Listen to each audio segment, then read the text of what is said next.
Okay, so let's unpack this.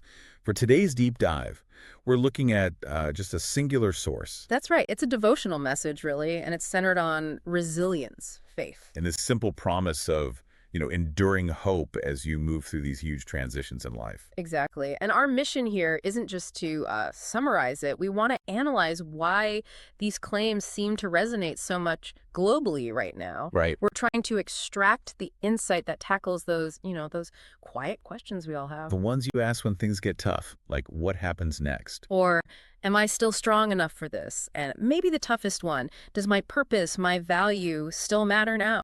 So this deep dive is a shortcut, really, Yeah. a way for you to understand the comfort and the global perspective this material is offering, And to do that, you have to start where the source starts, at the absolute foundation. which is a pretty powerful, really clear statement from the book of Isaiah. Yes. Isaiah 46, verse 4, it's the anchor for the whole message. The source quotes it like this: "Even to your old age and gray hairs, I am he who will sustain you. And it goes on. I have made you, and I will carry you. I will sustain you, and I will rescue you." What's really interesting here is how the source breaks that down. Mhm. It focuses on the four verbs. It's not just a nice thought. The claim is that these are four distinct active promises. I made you. I carry you. I sustain you, and I rescue you. The argument the source is making is that this defines God's relationship with people not by performance, Right. Not by what you do. but by this active, perpetual burden bearing. And it's for all seasons. That's the key part. When you're strong, but also, maybe especially, Yeah. when you're tired or getting older. The claim is absolute consistency. Okay, so that clarity is powerful, but let's, introduce some friction here. Mm. It's one thing to state a promise, Of course. but the reality is that life changes, our strength changes, financial pressures, they build up. So how does the source handle the very real anxiety that comes with all that? That's the pivot point.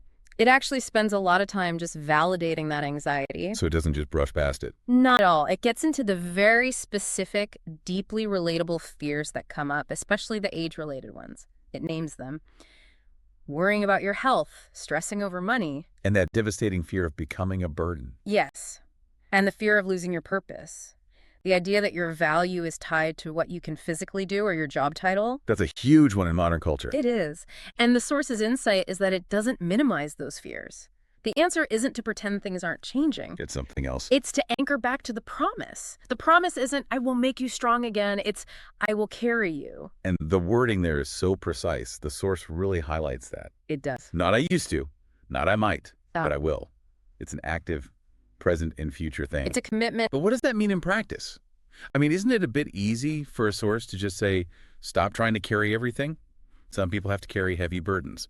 Caregivers, for example. And that's exactly where the source goes next.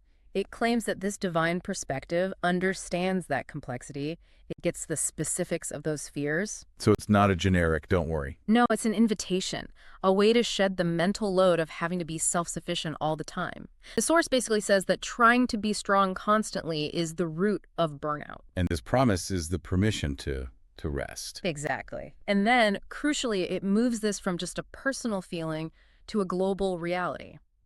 So this search for reassurance isn't just an individual thing. Not at all. The source lists the groups facing this today.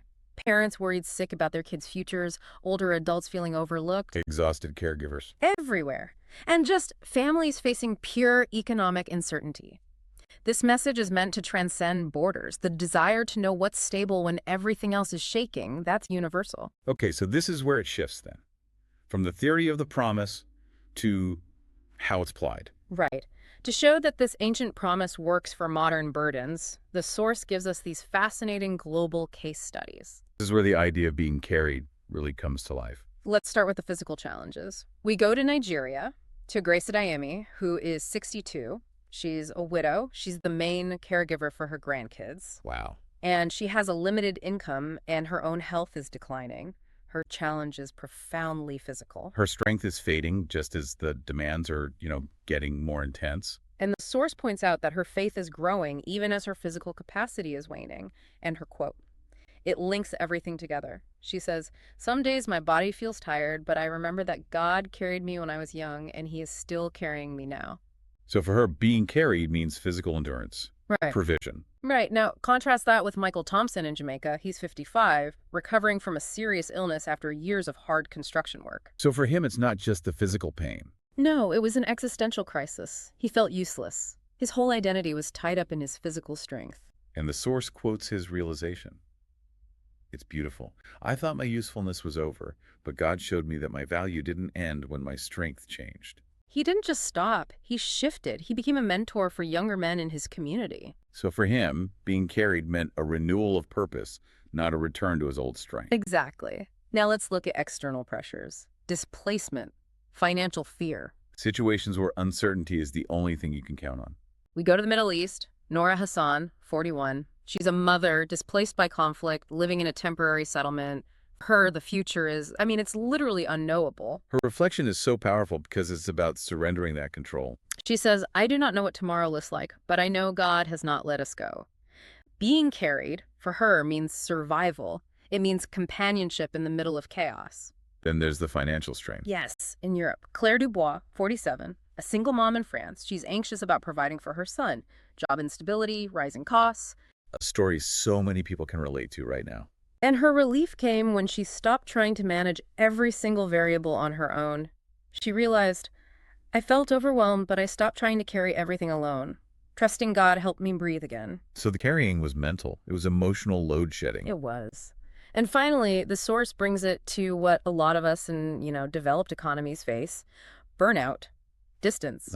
David Miller in the United States. Yep. 38, demanding job, long hours. The stress was causing health problems, family problems. A classic case of that myth of the self-made person just failing. He admitted it. He said, I realized I was trying to be strong all the time.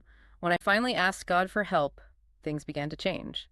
So God carries us through our need to shed that burden of self-reliance too. And the final one? Maria Santos, 29, from the Philippines. She's an overseas worker supporting her family back home. That's an immense pressure. And loneliness. A huge weight.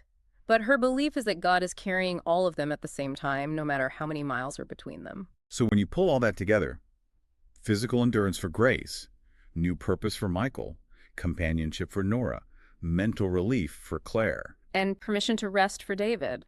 It's a whole spectrum of what it means to be carried. And that wealth of evidence is what allows the source to make its final big argument. Yes, to synthesize it all and tie that ancient text directly to our modern lives. So let's get into that synthesis. The source boils it down to this. God's care does not weaken. God's love does not expire. God's help, it doesn't run out. But it's more than just a restatement. The real insight is how it defines weakness. Right, because weakness meant something totally different for Grace, the 62-year-old caregiver, than it did for David, the 38-year-old manager. Exactly. For Grace, weakness was physical. For David, it was that internal pressure to just keep performing, to sustain his own success. The promise addresses the source of the burden, whether it's outside of you or inside of you. So it's an argument against the exhaustion that comes from relying only on yourself. Which leads directly to the 5 big takeaways the source leaves us with. Let's run through them. 1. God's care continues through every season. It counters that feeling of being left behind. 2. Aging does not remove purpose. We saw that so clearly with Michael in Jamaica. His value just changed form. 3. Weakness does not cancel God's help. This is so important. Grace needed to be carried because her physical strength was gone. 4. God remains faithful. That's Nora's story, even when her entire world dissolved. And 5, the bottom line, hope is still available. Then the source, it kind of zooms in. It brings the focus right back to you, the listener. It directly challenges that feeling of isolation, of being forgotten. Yes, and it delivers the core message very slowly, very intentionally. You are not forgotten. You are not alone. God is still carrying you. And the practical application of that is what you called active rest. Right. If you're weighed down, the idea is to consciously place that worry somewhere else. If you're a caregiver, it's about lifting that person, that burden, to a higher authority. It's a way of managing your cognitive load, but framed in a devotional way. It is.